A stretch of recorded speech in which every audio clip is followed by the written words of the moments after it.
Hello बच्चों, कैसे हैं आप लोग। Class 8 Bihar board social science सामाजिक विज्ञान में इतिहास की पुस्तक हमारे अतीत भाग तीसरा, जिसका हमारा आखिरी चैप्टर है 8वां राष्ट्रीय आंदोलन का संगठन 1870 के दशक से 1947 तक। तो आइए इस चैप्टर के सारे क्वेश्चंस को हल करते हैं। प्रश्न क्रमांक पहला है 1870 और 1880 के दशकों में लोग ब्रिटिश शासन से क्यों असंतुष्ट थे, नाराज़ थे। तो वो हमें कारण बताना है। इस अवधि के दरमियान जो भारत के लोग हैं वो ब्रिटिश शासन यानी अंग्रेज़ों के साम्राज्य से वो क्यों असंतुष्ट थे, वो हमें बताना है। देखिए यहाँ पे गौर करेंगे तो 1870 से 1880 के दशक में लोग जो थे ब्रिटिश शासन से असंतुष्ट, जो कारण था असंतोष का वो 3 कारण था। पहला कारण था 1878 में आर्म्स एक्ट।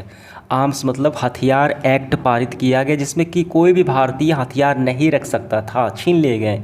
दूसरा कारण है वर्नाकुलम प्रेस एक्ट, यानी सरकार की आलोचना करने पर पेपर अगर छापने पर उसको प्रेस बंद कर दिया जाता था। तीसरा है इनबिल्ट विल कानून, जिसमें कि जो भारतीय न्यायाधीश भी ब्रिटिश और यूरोपियन व्यक्ति का मुकदमा चला सकते थे।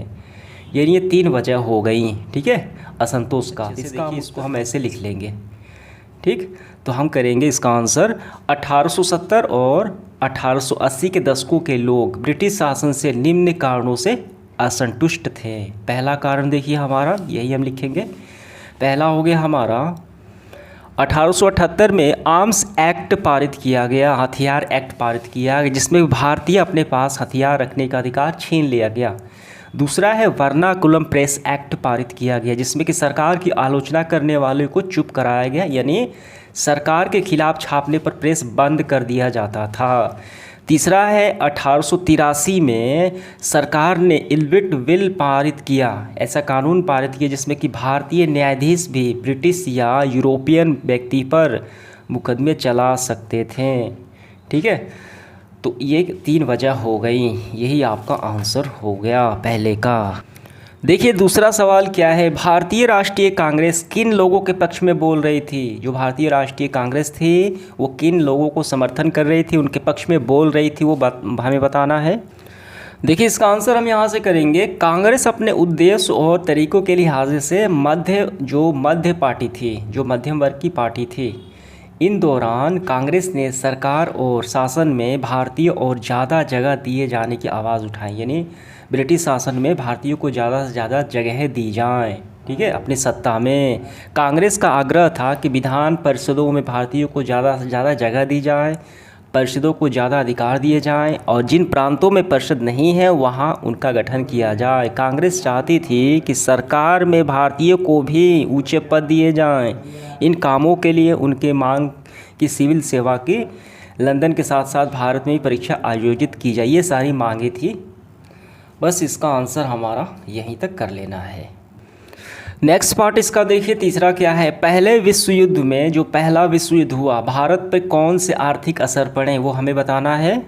देखिए इसका आंसर हम करेंगे पहले विश्व युद्ध के कारण ब्रिटिश सरकार में व्यय भारी बढ़ोतरी, यानी खर्च ज़्यादा हुई। इस खर्च को पूरा करने के लिए सरकार ने क्या किया, ये देखिए 3 कारण हैं। आय और व्यावसायिक लाभ बढ़ा दिए, सैनिक व्यय बढ़ोतरी, युद्ध सामग्री की आपूर्ति के लिए जरूरी चीज़ों पर भारी उछाल, यानी कीमतें बढ़ा दी कि आम लोग इसमें मुश्किल में पड़ गए हैं। इस युद्ध ने औद्योगिकरण वस्तुएं जैसे कि जूट, बोरे, कपड़े, रेल की पटरियां आदि की मांग बढ़ी, ठीक।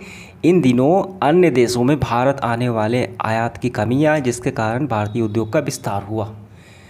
ये आपको कारण लिख लेने हैं।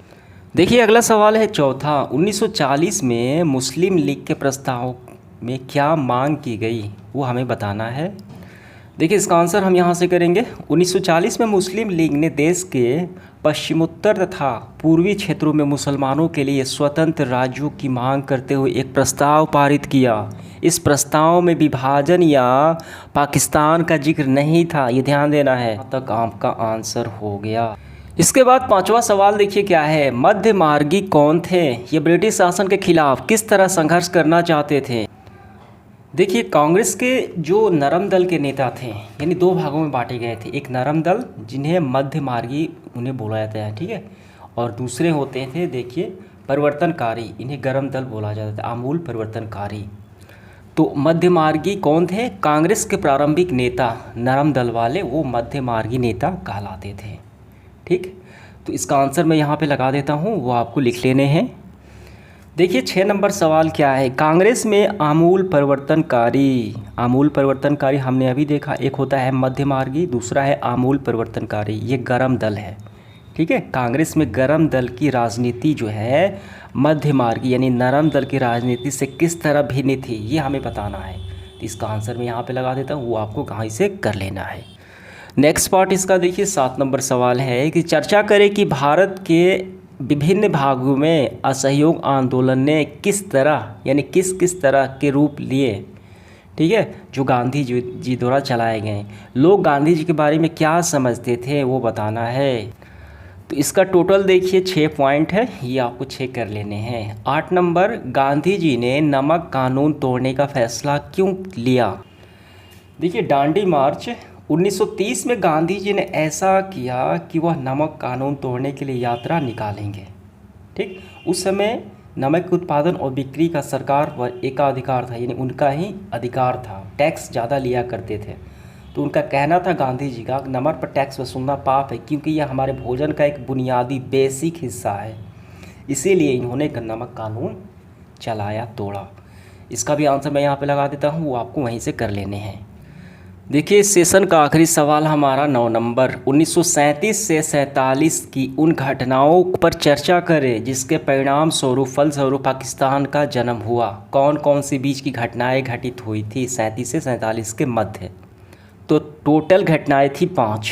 ठीक है, पाकिस्तान का जन्म का इन सालों के मध्य, ये आपको कर लेने हैं। ठीक, तो समाप्त।